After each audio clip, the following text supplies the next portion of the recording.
y aller avec les travaux de réaménagement du fait au service d'urbanisme, ça consiste en quoi? Je n'ai pas le détail des travaux. C'est des travaux d'agrandissement, préparation de nouveaux locaux.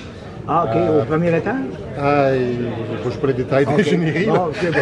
On a besoin d'agrandir, on a des nouveaux... D'ailleurs, on a créé un nouveau poste, on va avoir de nouveaux employés, alors on a besoin de réaménager l'ensemble en prévision, je l'espère, d'une expansion future.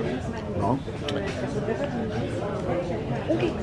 Pour le règlement relatif à la diminution d'immeubles, rappelez-nous pourquoi il a fallu... c'est l'avis public. Il fallait avoir un avis public qui soit conforme à la réglementation provinciale. Finalement, il y avait certains éléments, donc on a préféré redéposer. On avait jusqu'au 27 mars, enfin jusqu'au 1er avril pour avoir un règlement donné du forme. En déposant la dimension maintenant, on peut avoir le règlement adopté pour le 27 mars.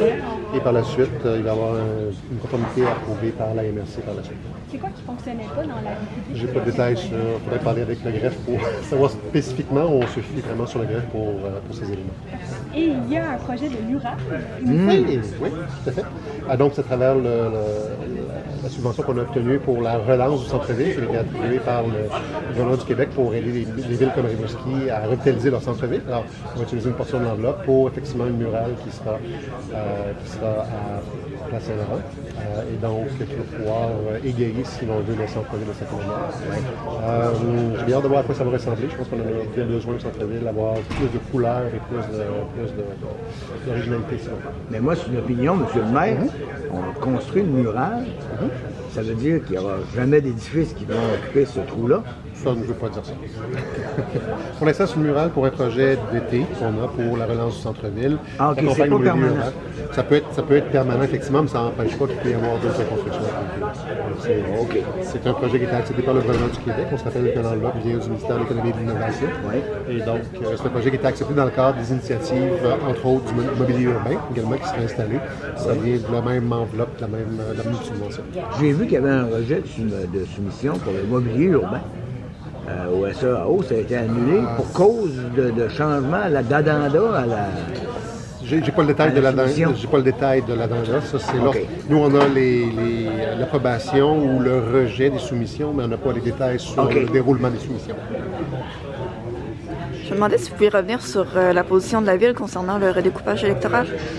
Oui, bien, effectivement, la perte du comté d'Avignon, la Métis, perte de Matapédia est une perte considérable pour l'Est du Québec. C'est une perte de poids politique en politique fédérale où avoir vécu la même possibilité en 2013 où on aurait inclus Rimouski dans un comté qui serait parti de Pointe-à-la-Croix pour aller jusqu'à Desjolies. C'est vraiment inconcevable de penser qu'une région peut être bien représentée avec seulement 3 députés, alors que c'est déjà assez vaste pour 4 députés. Alors, dans l'ensemble, on a réussi à présenter, je pense, des arguments très convaincants à la commission. Et d'ailleurs, la solidité des arguments a été mentionnée dans le rapport des commissaires. Mais malheureusement, ça n'a pas été suffisant pour les convaincre. Et il reste encore une étape avant l'approbation de ces nouvelles délimitations et on voulait joindre notre voix à celle des autres municipalités de l'Est du Québec en opposition à cette décision qu'on juge qui va vraiment défavoriser des régions comme la nôtre et rendre honnêtement le travail des députés très, très difficile.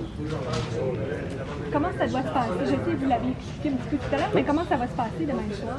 Demain soir, en fait, on va commencer, je vais rappeler les règles, en fait, sur lesquelles l'audience va se dérouler.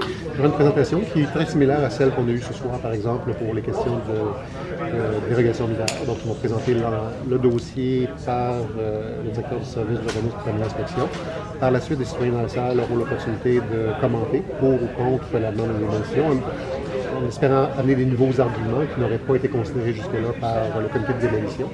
Et des questions pourraient être posées. Ça ne veut pas dire qu'il y aura des réponses nécessairement à toutes les questions, mais les questions pourront être posées, on pourra essayer d'y répondre. Le conseil municipal ne sera pas là pour parler ou pour commenter. C'est pas comme si le conseil, c'est pas comme une séance où on a une période de questions ce soir, par exemple. C'est vraiment pour que les citoyens puissent faire comprendre. Effectivement, c'est un peu comme une cour d'appel finalement, parce que le processus est un processus d'appel de la décision, selon l'article 148.0.19 de la loi sur l'aménagement et l'urbanisme.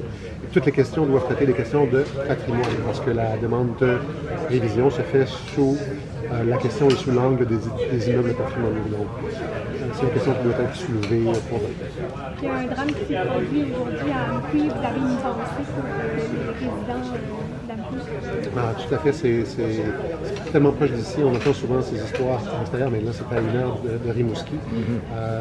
C'est c'est juste inimaginable de voir une situation comme celle-là se produire. J'ai contacté la mairesse, Sylvie Blanchette, pour lui faire parvenir mes condoléances et partager notre désarroi par rapport à cette situation.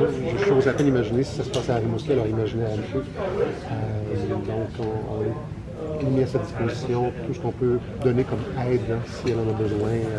Je suis sûr que d'autres villes dans l'est du Québec, à travers le Québec, vont faire la même chose aussi. C'est une situation absolument incroyable. Les pensées et les prières vont aux familles des victimes, qu'elles soient blessées ou qu'elles soient décédées, à leurs amis et à toute la communauté métapédienne pour un événement qui va laisser des traces certaines et je sens bon. Monsieur le maire, c'est technique par exemple encore, là, mais les fameux lots qui ont été achetés par les immeubles Char et Gagné, c'est situé oui, où, j'ai ça? pas. Je regardais, puis généralement on a la description du quartier. Oui. Je ne l'ai pas, mais je vais trouver ça. OK. On fait peut-être même que Jean-Philippe. Oh, oui, Jean-Philippe est là. Donne-moi 2 secondes. Ah ben, oui, mais là.